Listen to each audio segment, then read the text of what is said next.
Good morning, everyone. My name is Bienvenu Aboponto-Soglo. I'm the Director of Government Affairs Africa and the International Government Affairs CTO Liaison and the Principal Engineer at Intel Corporation.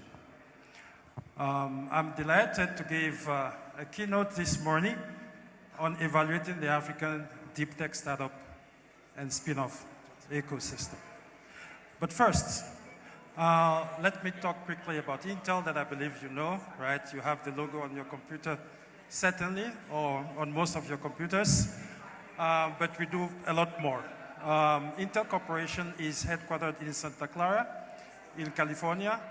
We have more than 120,000 employees worldwide, with 85% of those employees that are engineers.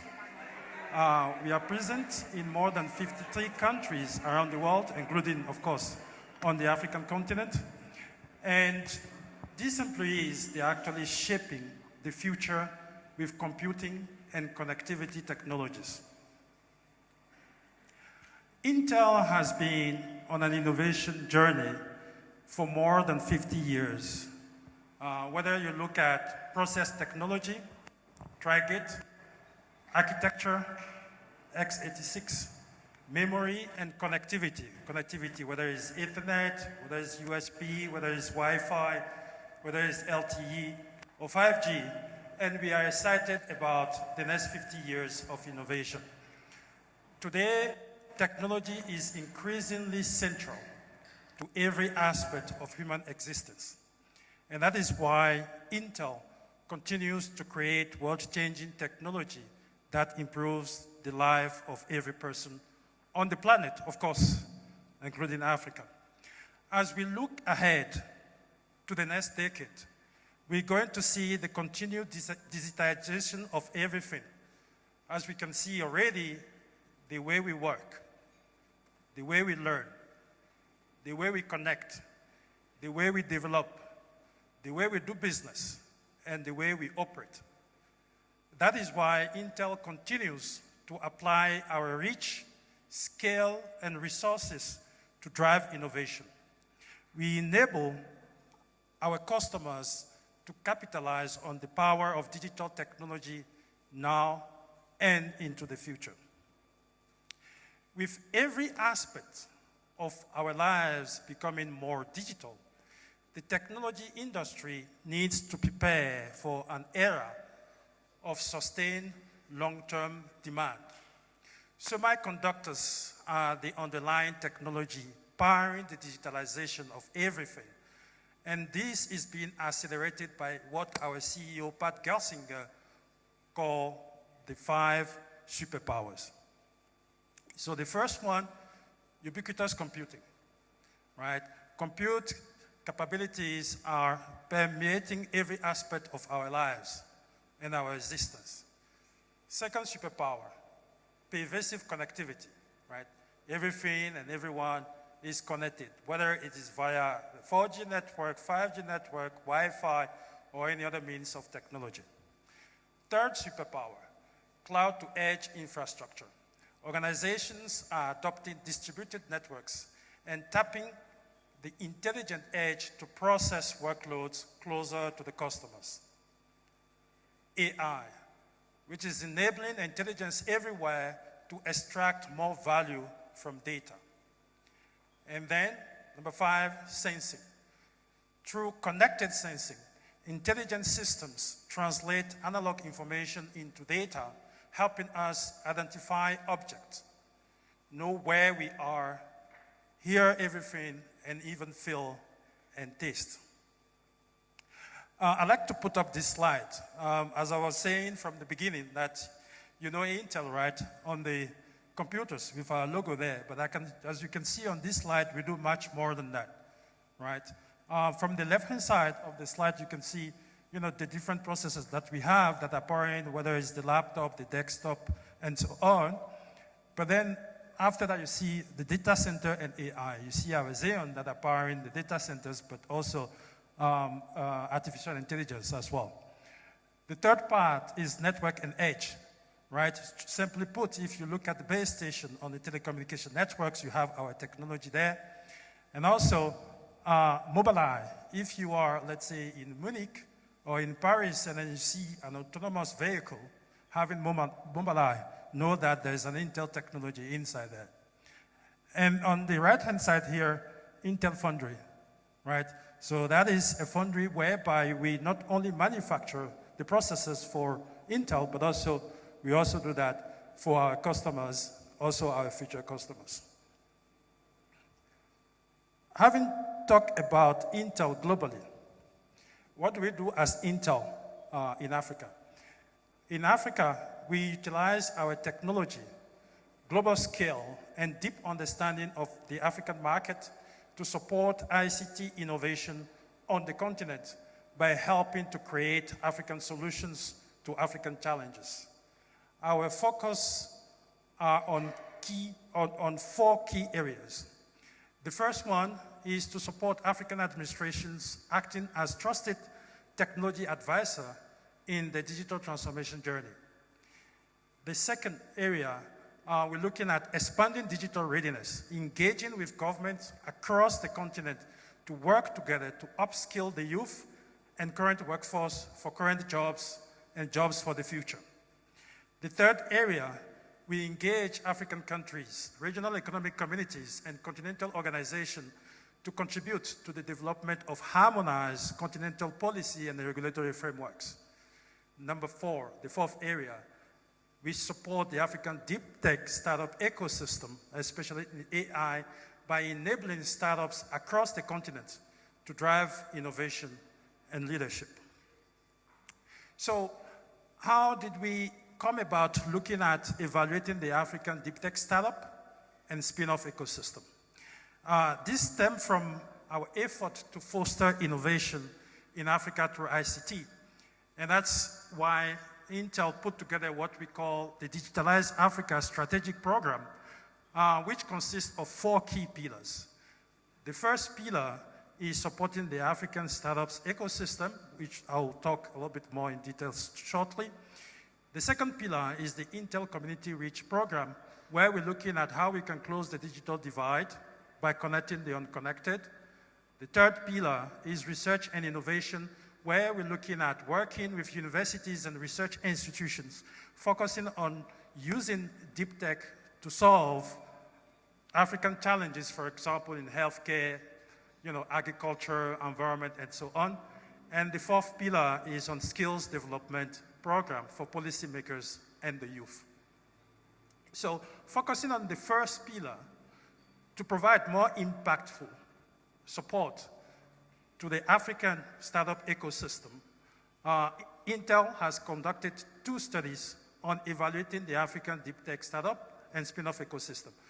I'll pause here just to say, in fact, we have global programs, but we do understand that there are potentially some gaps. And we wanted to understand the state of play on the African continent. That's why we conducted those 2 studies. First, before I go to talk about those 2 studies in detail, let's look at what is deep tech, right? Deep tech refers to solutions that are based on scientific discoveries and that enable us to solve complex problems. According to a report published by Boston Consulting Group and Hello Tomorrow, deep tech innovations are defined as disruptive solutions built around unique, protected, or hard to reproduce technological or scientific advances. And then you can refer to the publication made by De La Tour et al. In 2017. Having that in mind, the first study that we conducted was conducted in collaboration with AfriLabs and Brighter Bridges to evaluate the African deep tech startup ecosystem. So for this report, we defined actually 7 deep tech clusters. And those 7 deep tech clusters are AI, machine learning and computer vision, hardware and manufacturing, data cloud and edge, autonomous and robotic, software development tools, next generation compute, and then security and privacy. So from this report, the top 3 tech clusters that we found out of the 245 deep tech startups that we identified are AI, machine learning, and computer vision, data cloud and edge, and autonomous and robotics. And we found that around 60% of the deep tech startups are concentrated in the AI, machine learning, and computer vision tech cluster. So now, why did we conduct the second study? We found that the 245 deep tech startups we identified in the first study, they have no connections with the university or research institutions on the continent. And therefore, we decided to conduct the second study in collaboration with Wits University, Tshimolohong, and the Johannesburg Center for Software Engineering. And the title of the report is to evaluate the African deep tech spin-off ecosystem from the lab to the market. So for this report also, we also define deep tech clusters. Here we define 10 tech clusters, and the reason is based on some of the data we got from the research we did, information publicly available. So we added 4 tech clusters to this second report, but then also removed one of the tech cluster, which is the next generation compute. So the 4 new tech clusters we added are new materials and nanotechnologies, biotechnologies, hydrogen and fuel cell technology, and sensing.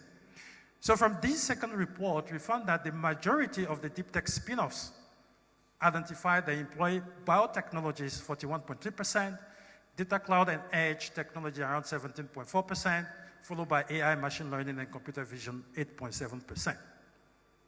So from these 2 reports, we have some key findings, some gaps that we identified.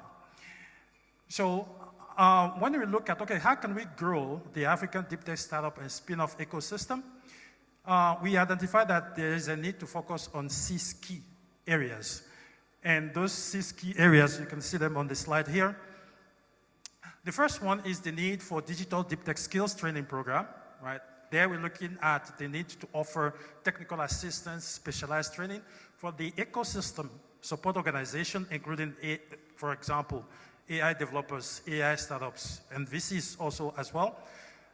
And the second area is the need for access to R&D resources. So the need for access to technology validation and verification platform. That's what we heard from the deep tech startups when we were conducting the study. There's also, for this second area, the need for access to cloud credit. In addition to the need for access to data, the quality of the data, the format in which the data is made available.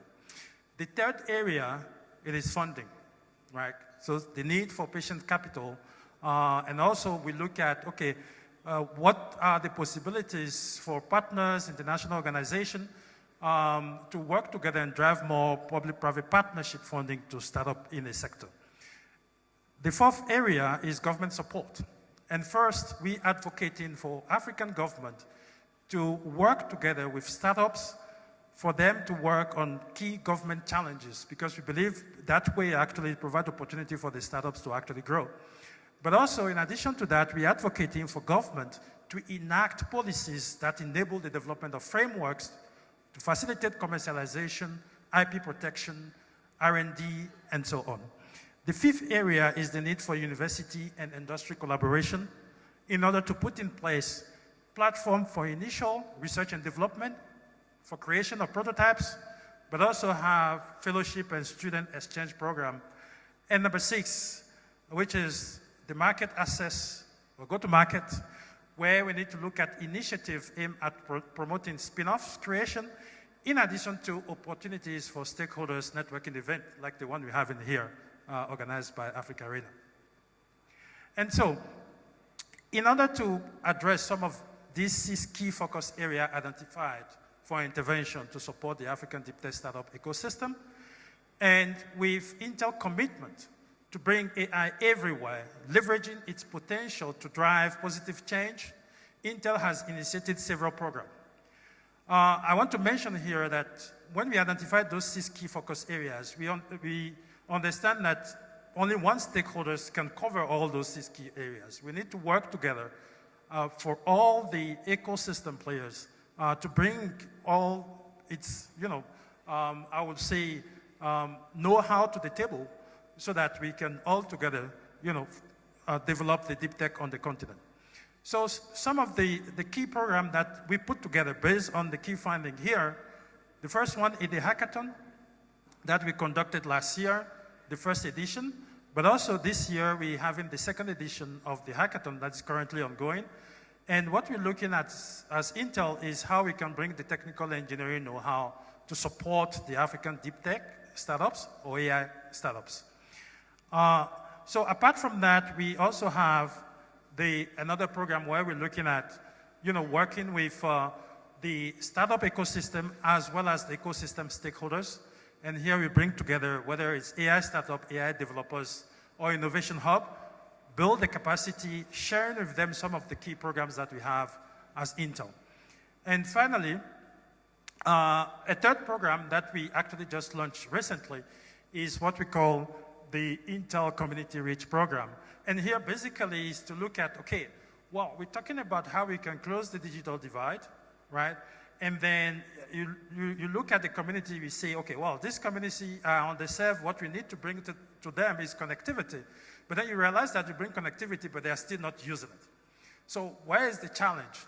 So what we are thinking is, okay, well, is there something that could be developed in the community where the community people are willing to pay for, which means that it's meaningful to them, and therefore, how can we actually support, whether it's the startups, NGOs, or enterprises that are doing that, to support them in using, for example, artificial intelligence and broadband connectivity to allow them to multiply their income and potentially have a business that is, financially sustainable in the next 3 to 5 years. So in conclusion, I would say that, as Intel, we look forward to continue our support for the African deep tech startup and spin-off ecosystem, especially in AI, working with all stakeholders, particularly the startups. I thank you very much for your attention.